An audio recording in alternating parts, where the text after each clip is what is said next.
Today we're going to talk about the Bible and psychology, how faith moves mountains. So I want to talk about faith today. I was looking into this verse because this verse has really been sticking out to me for the past couple of weeks, and it's really shaped how I approach my faith.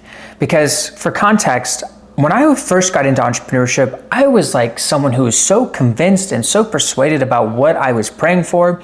I believed with all of my heart, and I would say that my faith was unshakable.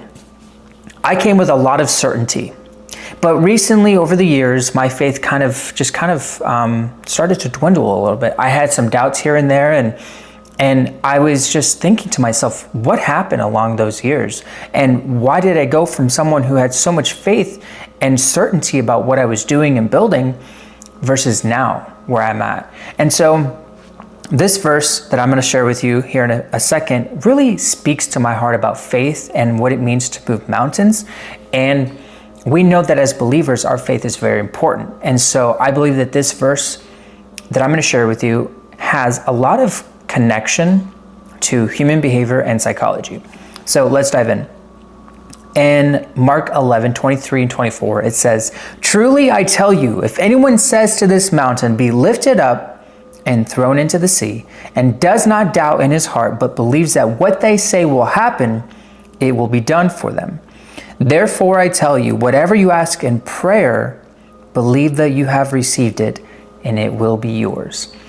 This is very powerful. So let's dive into this. There's something called the reticular activating system, also known as the RAS, and it's your brain's filtering mechanism. So it basically looks for things and filters your mind, basically. So have you ever noticed when you bought a new car, you started seeing the car everywhere? Even though the car was already there, the only reason you started seeing it so much is because your brain was filtering for that.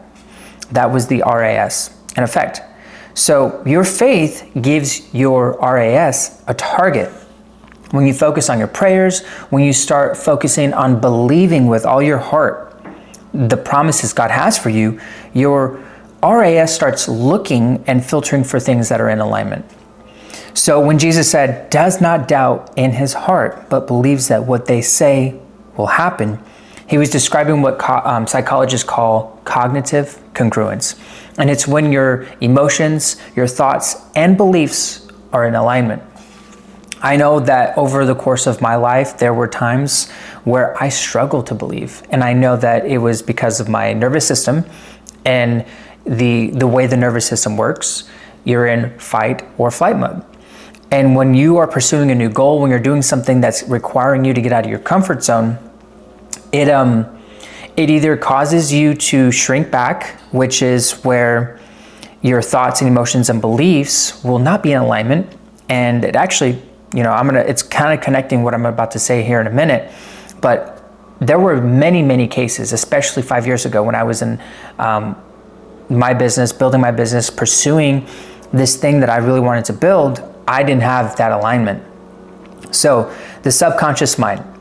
Your subconscious mind does not know the difference between what's real or imagined. So your mind will act on what it's convinced is true.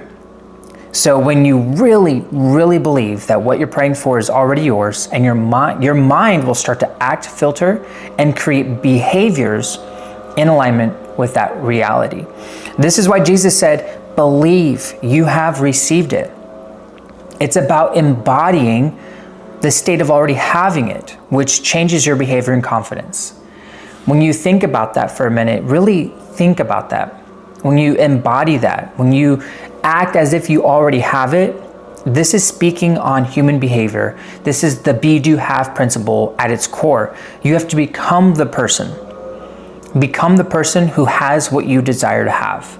Act like it. You have to take on those beliefs, emotions, and thoughts, and start moving in a way as if you already have it. Now, the next one, faith and cognitive dissonance. This right here is very important to understand here because doubt creates cognitive dissonance. This is the mental tension in your mind about what you say, what you believe, and what you actually feel. This is where I was many years ago, where I would say I wanted something, but my subconscious mind, where it said, it was speaking something else, speaking something differently. And this is where fear came in. This is where doubt came in, where I wasn't in a true alignment with what I was speaking. That's also because my nervous system was thinking, oh, this is new. This is something you've never done before. This is like a threat. So we need to shrink back. We need to protect ourselves and get to safety, because your nervous system is designed to protect you. It's not meant to help you to get out of your comfort zone. So I was in this state. So the statement, does not doubt in his heart, is a powerful statement used in scripture, because if your conscious mind says, I believe, but your subconscious mind says, I don't really know if this is going to work. I don't know if I can do this. This creates mental tension, and it doesn't move mountains because your inner world is divided. This is where I was many years ago. I was really divided about the things that I said, the things I was praying for, but what I felt inside was really causing division.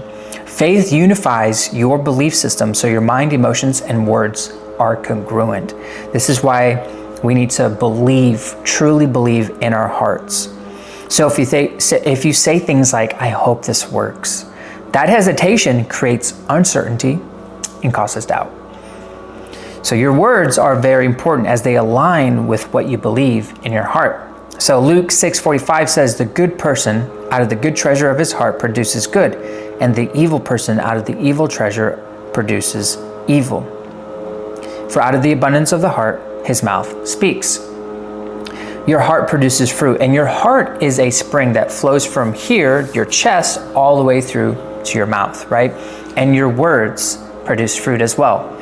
As we see here in Proverbs 18:20 and 21, it says, from the fruit of a man's mouth his stomach is satisfied. He is satisfied by the yield of his lips. Death and life are in the power of the tongue, and those who love it will eat its fruit. So your words produce fruit, and whatever fruit you produce will satisfy you. So if you say things like, I believe that this is going to work, and you speak in favor of your outcome, that's going to satisfy you. But if you say things that are causing doubt, like, I don't think this is going to work, I don't think I can do this, that's going to produce fruit, but that's also going to satisfy you. You're just going to roll with it. You're going to accept it, and it's going to become your reality. So whatever you speak is producing fruit. So what kind of fruit are you producing? You need to ask yourself, what kind of fruit are you producing? Wherever you are in this season, I want to encourage you to just have strong faith, to keep the faith. Don't shrink back.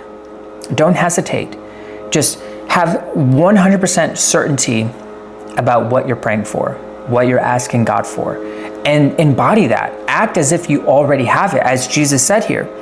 Because when you act as if you already have it, you're going to create new confidence and new behaviors that align with that. And that is the be, do, have principle at its core, as we see in Genesis chapter 1. So keep your eyes on the Lord and trust Him as you continue to embody already having what you're asking for. If you're a coach or creator who is struggling to create consistent income, you're posting content, but you're spending hours posting content, and you don't want to take sales calls, I want to invite you to join the email newsletter. I teach you how to build and monetize your knowledge and a business following biblical principles. So if you're interested in that kind of content, be sure to subscribe to the email newsletter by clicking the link in the description. I want to thank you for watching if you made it this far. If you found this video helpful, be sure to subscribe to the channel. I post weekly content teaching you faith and business, and give this video a thumbs up if you really liked it. Comment down below what really stood out to you, what connected with you, and where you are in your faith journey. Thanks for watching. I'll see you in the next video.